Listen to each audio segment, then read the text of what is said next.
Bom dia. É um privilégio muito grande estar com vocês. O Maris me chamou aqui porque na realidade, eu acho que eu sou o anteexemplo de aluno. Eu estudei a minha vida inteira em escola municipal, escola pública, e eu sempre fui muito burrinho para aprender. Eu ia para a escola por causa do lanchinho que tinha na época. Era um Toddy, não sei se você lembra, era um achocolatado que vinha dos Estados Unidos, vinha da ONU, a Aliança para o Progresso. Olha aí, para isso, parabéns.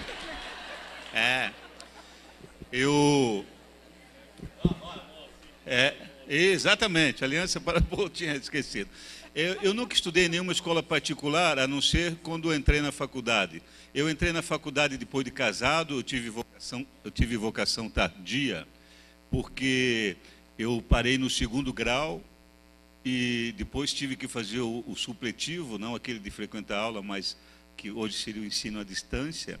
Eu passei no vestibular muito mais por sorte do que por conhecimento, com certeza absoluta. Na minha época era a época do X, de opção, e eu acredito que Deus colocou minha mão lá para botar o X certinho.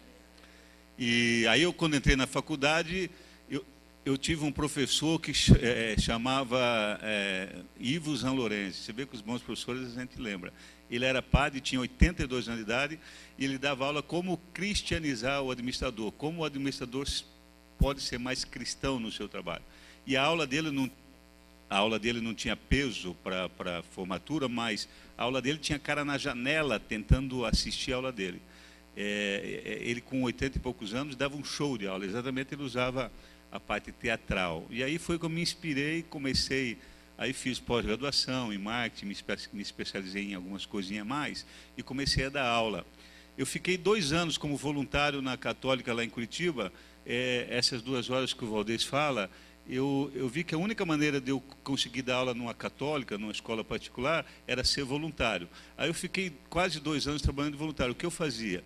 Eu chegava para todo professor e dizia, mesmo de otário, dizia, olha, meu amigo, eu sou Daniel Godry, eu me formei em administração e me especializei em marketing. Se precisar de um substituto, eu estou aqui. Eu fico toda noite aqui de plantão. Por quê? Porque eu sabia que um dia a esposa do cara ia ter uma dor de barriga, ou o filho ia ter febre, alguma coisa assim, e ele ia precisar de um substituto. Aí ele ligava lá para a escola, tem alguém aí para me substituir? Aí tinha eu. Eu chegava na sala, dizia para o pessoal assim, aula de finanças, por exemplo. Olha, pessoal, eu sou de marketing, mas o professor de finanças de vocês teve algum problema, não pôde vir. O que ele estava ensinando para vocês? E aí os caras, eles repetiam, e como eu não entendia nada de finanças, não entendo até hoje, eu fazia algum teatro, dizia, pessoal, então vamos fazer o seguinte, o que vocês aprenderam, vamos praticar aqui. Aí deu certo, aí comecei a dar aula, os alunos começaram a dizer o seguinte, professor, vai na empresa do meu pai e fala isso. Aí eu ia de graça naquelas empresinhas que tinham 3 ou 4 funcionários e 2 não queriam ouvir. Os cara não desligavam a máquina, eles ficavam trabalhando e me ouvindo. Aí fui treinando e foi dando certo. O Marins, esse pessoal todo aqui, ó, me inspiraram, eles que me inspiraram. Então, na realidade, o Marins me chamou aqui para eu aprender, eu vim para aprender. Obrigado.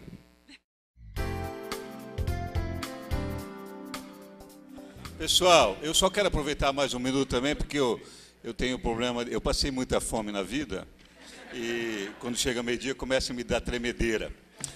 Mas eu quero aproveitar essa mesa ilustre, eu quero lembrar o seguinte, o que ajuda muito no ensinar a aprender é a autoestima. O grande problema do brasileiro é a autoestima, a gente precisa melhorar a nossa autoestima. Eu li um artigo, não sei de quem aí, que fala que o brasileiro, desde a mais tenra idade, tem problema de autoestima. É só para lembrar, as músicas de niná que as nossas mamães cantam, para pôr a gente para baixo. Por exemplo, boi, boi, boi, boi da cara preta, pega essa criança que tem medo de careta. Quer dizer, já assusta. A outra é pior ainda, né? Nana, neném, que a cuca vem pegar. Papai foi para a roça, olha a desgraça. A mamãe foi trabalhar. Se o papai está na roça, a mãe foi trabalhar, o filho está abandonado, né?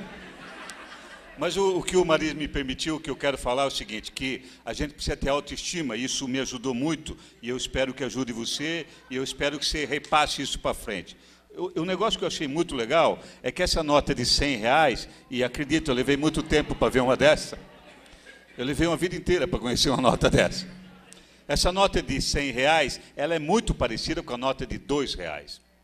E eu sempre achei que a nota de R$100 ela fosse maior. Eu sempre imaginei que o tamanho dela fosse maior. Mas não é não. Elas têm as mesmas dimensões. A nota de R$100 e a nota de R$2 têm os mesmos tamanhos, o mesmo tamanho, as mesmas dimensões. Eu imaginei que a nota de 100 fosse com um papel mais nobre. Não, não, é o mesmo papel da nota de 2. Eu imaginei que a gráfica que fez a nota de 100 fosse uma gráfica especial, mas não, não, é a mesma gráfica que fez a de 2. A pessoa que assinou na nota de 100 é a mesma que assinou na nota de 2. Ué, então por que essa vale tanto e essa aqui vale tão pouco? Porque foi convencionado escrever aqui 2, a gente aceita. Se tivesse escrito 100, nós aceitaríamos. Sim ou não? Sim ou não? Então, o que a Fundação quer é que você entenda o valor que você tem. Quando você chega na sala de aula, que valor os alunos veem em você? Quando você chega na tua reunião de professores, que valor as pessoas veem em você?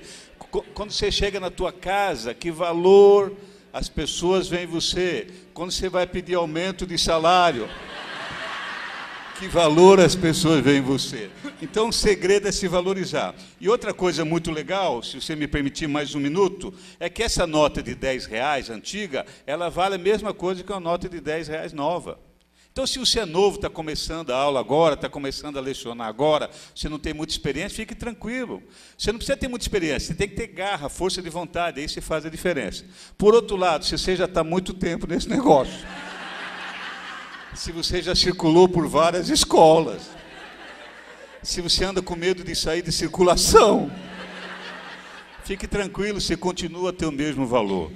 Deus nos fez com valor extraordinário. E aqui tem um outro exemplo fantástico. Aqui tem uma nota de 10 cruzados.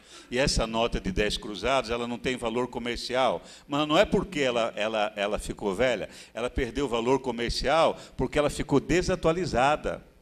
Então, o segredo é se manter atualizado. A gente não precisa ter medo de envelhecer. Nós temos que ter medo de ficar desatualizado. Então, pelo amor de Deus, valorize-se. Porque funciona mais ou menos assim.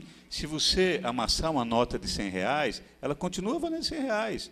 Se você jogar no chão, ela continua valendo R$100. Se cair na lama, continua valendo R$100. Se você pisar em cima, ela continua valendo R$100. Então, aconteça o que aconteceu contigo, aconteça o que acontece contigo, aconteça o que acontecerá contigo ou com teus alunos, você tem que ter certeza absoluta que o valor continua. Cada um de nós continua com um valor extraordinário. A gente precisa se valorizar. E eu quero terminar, porque daí eu vou almoçar,